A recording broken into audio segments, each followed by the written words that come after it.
Right then, episode 3 I believe. I have no idea what I'm going to talk about today, and actually I've decided I'm going to do that for as many of these as I can.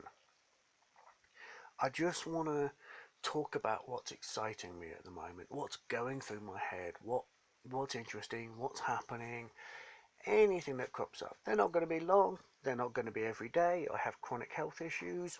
I'm just not that healthy and fit, but we'll see what happens. But definitely on my mind always will be NPTs.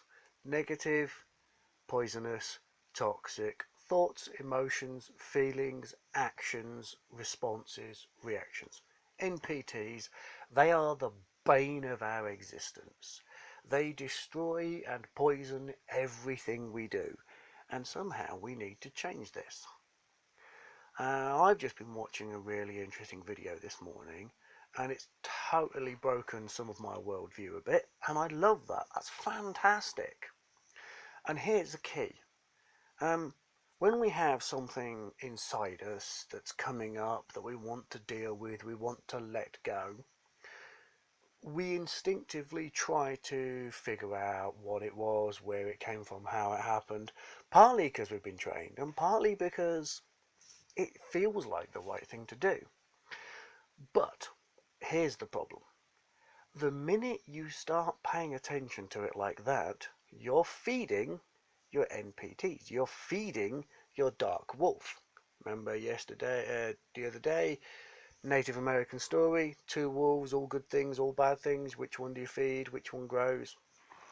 So you're always feeding your dark wolf if you're paying attention to a negative, poison, toxic thought. And what happens is we tend to stare into the abyss.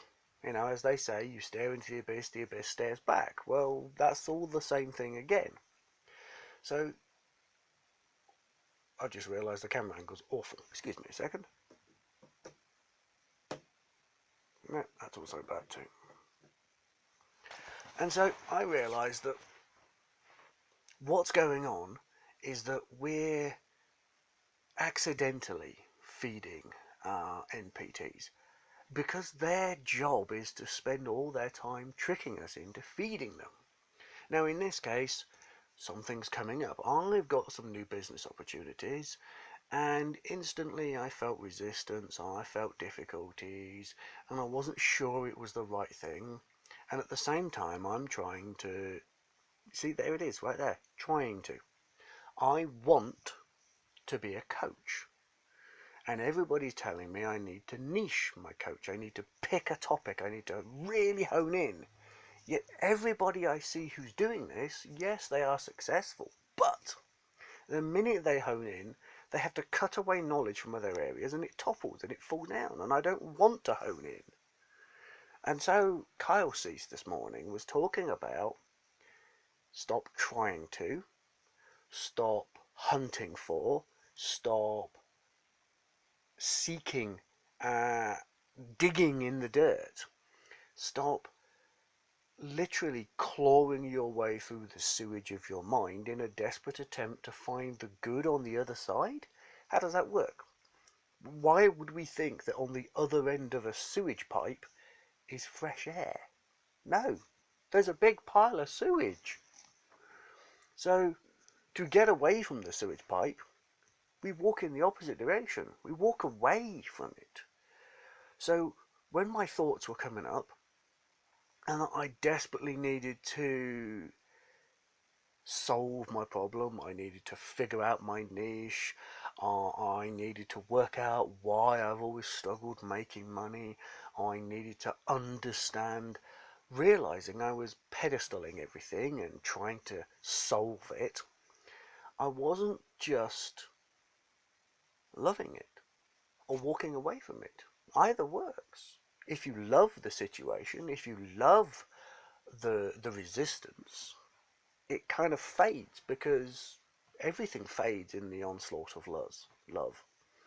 You know, as Kyle was saying, if a child comes to you upset, you don't dig out why their grandmother did X. You love them to make them feel better. It goes away. You heal the person through love, or you heal a person by getting out of the situation that's causing and bringing in all the sewage. You know, if you are not stood at the end of the sewage pipe, you're not going to get sewage on your feet. So I'm a much bigger advocate of walking away than loving. But in sometimes I will love stuff as well because I think that's a very powerful thing and it's very useful. But again, beware of doing it for the sake of useful because that's feeding your NPTs. So I've kind of gone round and round and round a bit, but essentially, don't feed a poisonous, negative, toxic thought, feeling, emotion, action, or response. The danger of trying to identify that it is an NPT can lead you to step into even more sewage. Sometimes you just have to love the situation if you can't clarify it quickly and easily. But if it's very clear and it's very easy, just turn around and walk away. It's got nothing for you there. There's no benefit to crawling through a sewage pipe. None whatsoever. If you need to find the reason why, if you desperately have to, if there's a reason, and there very rarely is, but sometimes there is a reason you need to find the source, perhaps because it's interfering in so many places, go round it. Don't go through the sewage. Go round it. Get in a bloody helicopter. Get above it. Get to a place of liking yourself, loving yourself, so you can look down with impunity, with safety. Don't wade through the crap to solve where the crap comes from. There's no need. There's just no need. Love yourself. Love every aspect. And that's the weird bit, because I've always struggled with loving myself, loving every aspect. As Kyle said, I have a problem with making money. Love the fact I have a problem with making money, because when I love the problem, it clears out the garbage and I can start doing it. A few months ago, when I watched his very first video, I realised I was in love with somebody, unrequited love. I was in love with somebody who wasn't interested. And it became obsession because I was depressed. Depression is basically standing at the centre of a shed load of sewage pipes until you're up to your neck in sewage. Basically, that's how I liken it. And so everything, every thought, every feeling, every action becomes coated in crap at that point. But the amazing thing is about the human mind, the human soul, the human condition, is that we can clean everything. We can heal everything. So, start loving the problems, loving the resistances, loving the interface between the problem and the sewage. Does that make sense? Love. I realised I was obsessing. So I loved the obsession until it dissolved.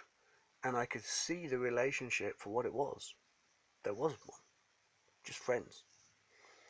I realised in that moment that I needed to walk away and get some space and get in the goddamn metaphorical spiritual shower of self-love, of self-walking away, of just cleaning up my mindset. And since Christmas, that's pretty much all I've done.